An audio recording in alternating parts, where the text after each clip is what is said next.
Parlons donc de ce fameux Memento. Qu'est-ce qu'il a de si original et pourquoi mérite-t-il d'être vu, revu et étudié sous toutes les coutures? Bref, pourquoi faut-il voir Memento? Déjà parce que d'un point de vue aussi bien scénaristique que visuel, il s'agit probablement du meilleur film de la carrière de Christopher Nolan, se situant un large cran au-dessus des Batman Begins, Dark Knight et autres Inception, qui sont, je tiens à le souligner quand même, des films tout de même exceptionnels. Memento, en latin, ça veut dire souviens-toi. Donc très vite, on comprend que le film va s'articuler autour du fonctionnement de la mémoire, faisant appel aussi bien à celle du personnage principal qu'à celle de nous, spectateurs.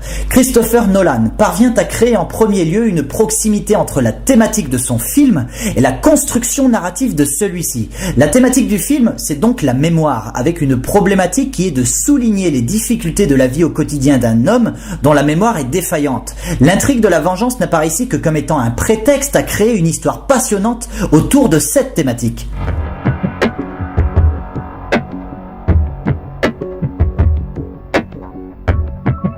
En 1997, le scénario imaginé par Christopher Nolan et son frère arrive sur le bureau d'Aaron Ryder, dirigeant de la Newmarket Film, qui décide sans la moindre hésitation de lancer la production du film avec à la barre de celui-ci le futur réalisateur des nouveaux Batman. Doté d'un budget de 4,5 millions de dollars, le tournage a duré seulement 25 jours pendant l'automne 1999. Le film sortit donc en France le 11 octobre 2000, il ne déboulera dans les salles américaines qu'en mars 2001.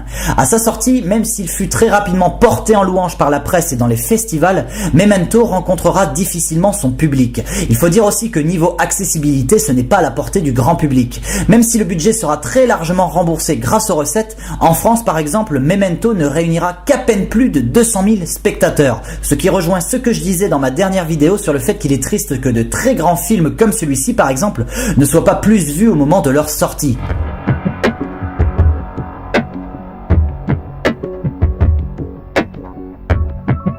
Au départ, ce qu'il faut savoir, c'est que le scénario est le fruit de la collaboration de deux frères, Christopher et Jonathan Nolan. À l'origine, Christopher Nolan avait imaginé une sorte de polar doublé d'une histoire de vengeance et doté d'une construction narrative classique. Jonathan Nolan va retravailler dans son coin l'idée de son frère pendant ses études universitaires à Washington.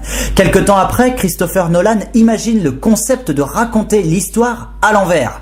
Les deux frères vont bosser l'histoire chacun de leur côté en continuant cependant à échanger leurs idées. Jonathan Nolan va de son côté écrire une nouvelle intitulée Memento Mori qui raconte de façon générale exactement la même histoire que l'on peut découvrir dans le film. Dans le détail, certains éléments diffèrent comme le nom du personnage principal qui n'est pas Leonard mais Earl, ou bien le fait qu'il soit à la base enfermé en hôpital psychiatrique alors que dans le film, Leonard est un ancien inspecteur des arnaques à l'assurance qui tente de joindre les deux bouts en vivant d'hôtel miteux en hôtel miteux.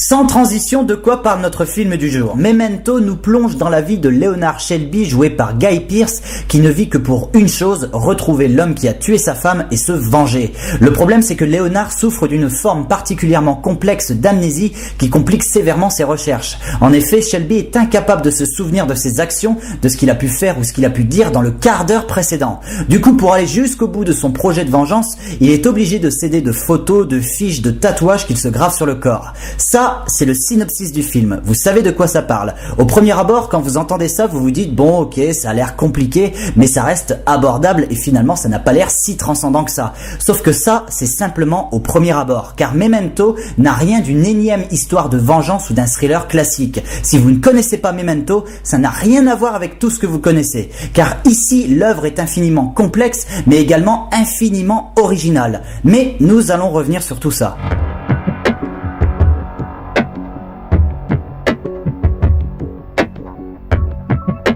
Au casting de Memento, nous pouvons retrouver des comédiens et des comédiennes très talentueux, parmi lesquels on peut compter Guy Pearce, révélé dans Priscilla, folle du désert en 1994.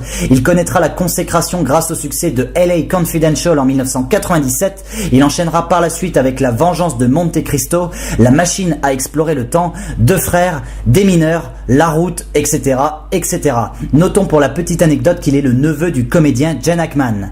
Carrie Ann Moss, révélée au monde entier grâce au rôle de Trinity Trinity dans Matrix sorti en 1999, on pourra la retrouver par la suite dans Le Chocolat et Planète Rouge en 2000, les deux suites de Matrix, Reloaded et Révolution sorties en 2003, Suspect Zero en 2004, Paranoiac en 2007 et No Limit en 2010.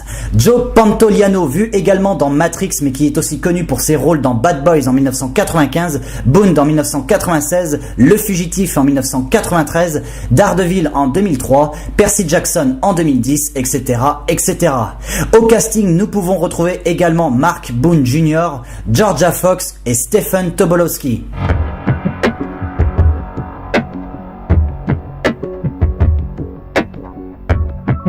Aujourd'hui au programme, nous allons revenir après Virgin Suicides sur un film qui n'a pas forcément connu un énorme succès en l'an 2000, alors que pourtant il est sans doute l'un des plus originaux de toute la décennie.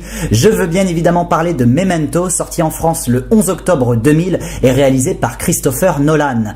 Qui ne connaît pas Christopher Nolan aujourd'hui? À l'époque, le metteur en scène n'avait à son actif que deux courts-métrages, Larceny et Doodlebug, réalisés respectivement en 1996 et 1997, et un long-métrage, Following, sorti en 1998. Ce dernier rencontrera un très grand succès dans les festivals où il sera projeté à l'époque et permettra à Nolan de signer Memento, qui est donc son second long-métrage.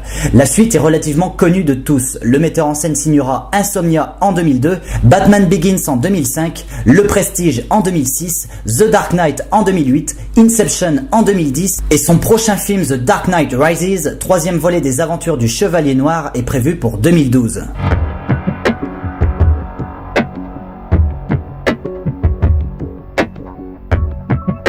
Bonjour à tous et soyez les bienvenus dans cette toute nouvelle vidéo d'État Critique. Pour vous, cette introduction marque la fin de la vidéo, mais pour moi, il s'agit du début. À vous maintenant de remettre les pièces du puzzle dans le bon ordre. Aujourd'hui, donc, nous allons parler d'une œuvre particulière, un film qui, la première fois que je l'ai découvert, m'a vraiment marqué de par l'originalité de son montage, qui brise toutes les règles d'une construction narrative classique.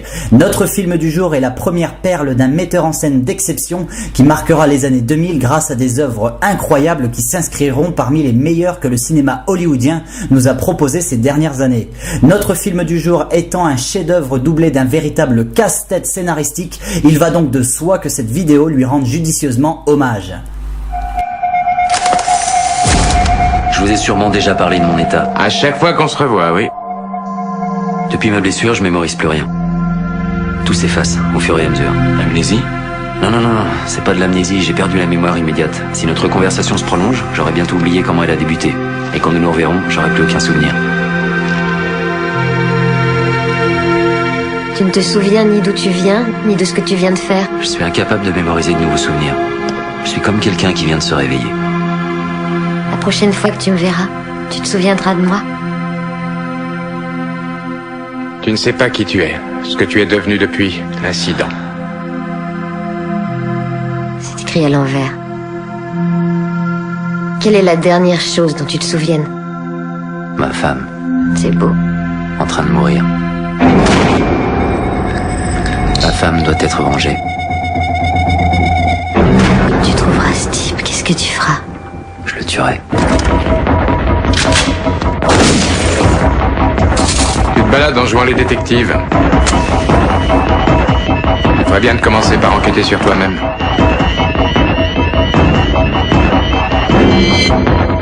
J'ai l'impression qu'on veut me faire tuer quelqu'un d'autre. On peut toujours tout remettre en question, on n'est jamais sûr de rien.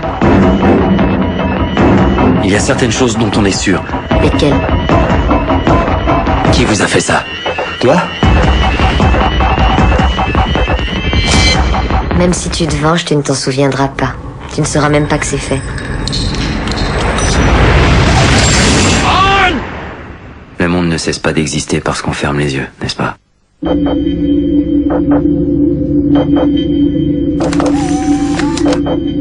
Un souvenir pour pas t'oublier.